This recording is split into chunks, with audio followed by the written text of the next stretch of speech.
talking. Okie dokie. Is it tooth? Do I have toothpaste on my face, Sarah? Fine. Okay, we're all running here. All right. Can you tell me your name, please? Yeah, my name is Monty Doyle, Montgomery Doyle. And I'm from Denver, Colorado. tell us about this hotel. It's a famous hotel. We're in a Hotel La Perla, where Hemingway wrote The Sun Also Rises. That's where he started the book, The Sun Also Rises, one floor up from us in room 217, and he also completed A Movable Feast. Tell us your Pamplona story. My Pamplona story. Well, all my life I've wanted to come to Pamplona from reading Hemingway and Michener and the stories about the runs with the bulls. So finally, 2 years ago, when in 2000 I was able to lure a friend away from his job and fly over here so that we could get interrupted by these bands below. And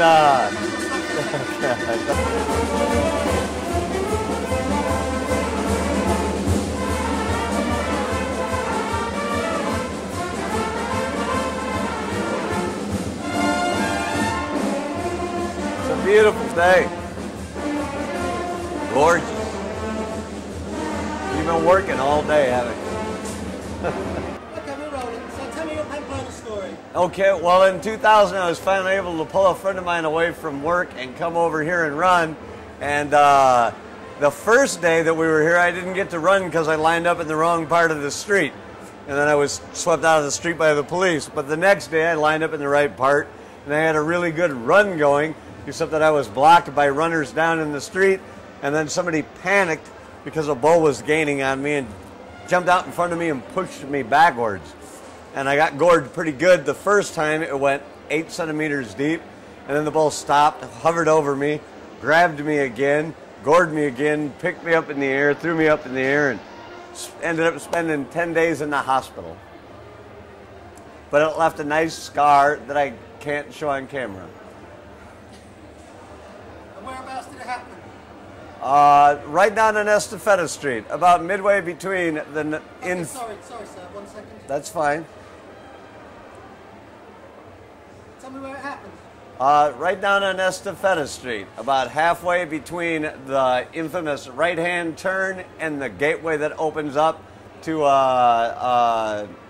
Plaza de Castillo. My blood was still spattered off the wall, because when they clean the street, but they don't clean the walls. Me and Dave got a picture of me standing next to it. We'll put this down.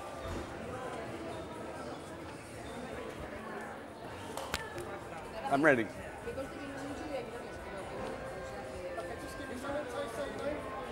This is Monty, again from Denver.